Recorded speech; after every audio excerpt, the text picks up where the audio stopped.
Hello, freshmen. How are you? It is I, Mrs. Donahue, coming to you with some additional information on Act 1, Scene 2, which is where we meet Paris. Paris is actually a very big deal in the play, and I think you really need some additional information in this sequence for the play to start making optimal sense. There are totally spots in the play where you don't necessarily need historical context or anything like that, but not so for Paris and for the marriage of Juliet. So, here we go. 1. As I mentioned in the notes, in the movie that we'll watch the whole version of, Paris is played by Paul Rudd, and I think it's amazing because Paris is likable. He is friends with both of the warring families, so the Montagues know Paris, the Capulets know Paris, the Prince's family knows Paris. Everyone knows Paris. Everyone's friends with Paris. Everyone likes the guy. He is from a well-respected family. They are wealthy. He's well-educated. He's handsome. He's nice. He's the kind of guy who brings you flowers just because he was thinking of you. He's a very nice guy. We have no reason to dislike Paris at all. Some versions of the play choose to really make him antagonistic, kind of like Tybalt. Like they choose to make him sort of openly competitive with Romeo. He and Romeo have like no idea that they're competing with each other for Juliet. And frankly, as I explained last scene, right now Romeo has no idea who Juliet is. So the only guy pursuing Juliet right now is Paris. And frankly, he's a great choice. He's a little older than her. So in the kind of scheme of things, if Juliet's 13, Paris is probably in the 18 to 20 bracket. It's a little weird. But if you think about marriageable ages of people during the time period, it's less weird. It's still weird. Boys would have been expected to get married at the young end of about 18, but through 25 is sort of the bracket for the boys. Boys mature physically and emotionally slower than girls, just is. And they were expected to have something in the way of life experience before marrying because they were expected to have some sort of ability to provide. So they would have needed some time to either get an apprenticeship or start working, save up a little money. So the 18 to 25 bracket would be your boys. The girls would have hit marriage when they hit puberty. It's not uncommon for girls to be married at younger ages. Marriage, you have to understand, is very, very different. Right up until the 1900s, you guys believe in marrying people that you love and have affection for, frankly, because Queen Victoria, at the turn of the 1900s, chose to marry, among her suitors, married the one she loved best, not the one that was necessarily the best political choice for her. I mean, it's not like she went radical and married a commoner, William, and Kate, and frankly, Harry. Harry married a divorced American, take that, British royal family. But like, marriage up until that point was seen as extremely business-oriented. It was good to get along with someone you married, but it was not expected that you had like a deep abiding love for them. It was expected that love develop over time, but that love was necessarily a symptom of things like respect. So like if you respected how somebody ran their household, ran their business, raised their children, you would love them later. But having love for somebody, sorry, I have an annoying puppy here. Having love for somebody was totally different than being in love with them. Is it unheard of for people to marry for love? No, people totally did. But the reason that it was such a big deal, like doing these things for love, is that the majority of people, rich or poor, chose to approach marriage like, what is the best situation for us? My parents have a farm, your parents have a farm. My parents grow wheat, your parents grow corn. Together, we will have 2 crops. You go to the same church I go to. You want babies. I want babies. Let's make babies. It was very much check the list and treat people with respect. It's why the stories of people marrying out of love and passion gain a lot of traction and popularity. It's not that there's hard feelings. Often there's not. People expected it to go this way, so that's how it went. it's not these over the top stories of like someone really resistant to marrying who they were sort of chosen to marry. And frankly, especially girls, young girls, wouldn't have had much say over who they married because their fathers were their legal guardians. And I owner is a little aggressive a term, but the girls don't have legal independence. They are under the jurisdiction of dad until they are under the jurisdiction of husband. So dad might be nice and ask them their opinion, but dad is not required to. And frankly, it was seen as parents knew best. They are going to choose the best possible spouse for their kids.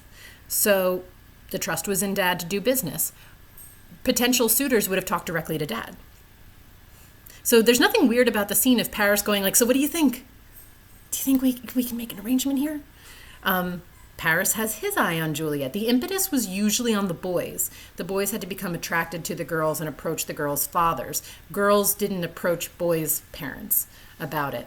If you were, I don't know, I guess if you had a good relationship with your dad, you could have been like, hey, Dad, Paris. And your dad could have like reached out to Paris's parents and been like, Paris. But for the most part, there was a really set kind of pathway of how this worked. Do not hold any of this against Paris. Paris is doing the right thing and he's fine. Paul Rudd's perfect like mental picture for Paris. Juliet's father here. So the Lord Capulet, we get the most viewing of the Capulets, like Lord and Lady Capulet, we get a lot more character development out of than the Montagues. And Lord Capulet, we have previously seen going like, give me my long sword, ho! Which is among my favorite lines of the whole play because ho doesn't mean ho, but it certainly sounds that way to the modern ear. And the fact that he's like, give me my long sword, ho! And she's like, calm yourself down. It's not that serious. You're not fighting right now. You're old and you use a cane to walk and you're not going to go to a street fight. I love that. I love that, like, relationship they have. For Lord Capulet to say to Paris, thank you for your offer.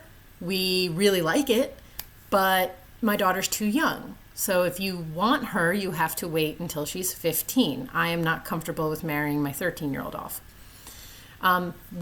This could have meant that Paris, if he's ready to marry right now, he's not interested in waiting 2 years. A bird in the hand is worth two in the bush. And if Paris is looking to like procreate his line and save his inheritance and like get it started, there's no guarantee that in 2 years Juliet will still be alive or Paris will still be alive. Waiting on marriage, waiting on somebody who could bear you children was a really risky gamble. And we saw this in royal families. Like royal families would sometimes marry a prince and a princess together when they were way too young. Like one of my favorite stories is that Richard II was married to a 5-year-old. Obviously, there was no expectation that he's actively like married to a 5-year-old because that's child abuse. But the expectation was when she came of age, she would then move in with him and be the active wife. But that's a long time to wait. Right? She's 5. She's not going to hit puberty till she's like 15 or 16. You guys are hitting puberty a lot earlier than your early modern counterparts. Like girls then wouldn't have been hitting puberty at 13. It's sort of waiting for 15, 16, 17. Girls would have been okay to marry between the ages of like 15 and late would have been like 20.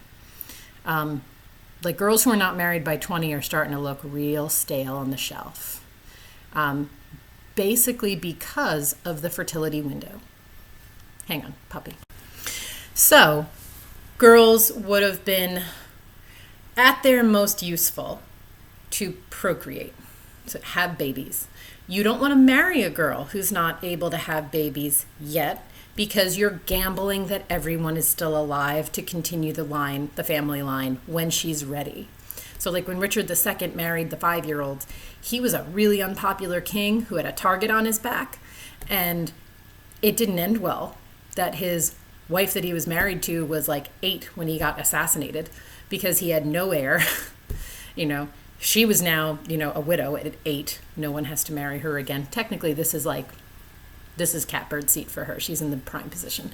Anyway, Juliet's a little young. Like, even by their standards, Juliet's a little young. But we get the idea that Paris is like, she's beautiful, I really want her. And when Lord Capulet says you'll have to wait, Paris is like, cool, I'll do that. Am I allowed to, in the meantime, try to see if she likes me? Like, their kind of version of courtship, you'd have to have permission from the parents to approach. And Lord Capulet's like, yeah, go ahead, man. Have at it. We're having a party. Do you want to come to the party? Come at the party. You are more than welcome, my man, to marry her. And if you wait, and you are more than welcome to try and get her to like you. I would like for her to like you. This is nice. This is lovely. Interesting part of this scene. A part of the sequence that I am always kind of interested in. Why would Lord Capulet say yes to the marriage, but tell him to wait? You're going to get some character development between Lady and Lord Capulet. Keep your finger on that button. I'm going to ask you guys why Lord Capulet would wait. Now, meanwhile, we have then sort of a classic Shakespearean error where Lord Capulet gives the guest list for his party to a servant who cannot read, who then stops Benvolio and Romeo on the street, not realizing that they're Montagues, asks for them to read the guest list, and then goes, hey, if you're not a Montague, stop on by. Costume party later on, guys. Costume party, key here, because you can hide your face. And so then Romeo can sneak into a party at a Capulet house. Now, why would Romeo want to do that? Because he's so heartbroken. Don't forget about our poor heartbroken emo boy. He is so heartbroken, and Rosalind will be there. He goes to the Capulet masquerade party to see Rosalind. And Benvolio encourages this, hoping that he can, redirect Romeo to someone more beautiful and kind of distract him from Rosalind. That's going to work well. Good job, Benvolio. All right, kids, this has been another Mrs. D video. See you guys soon.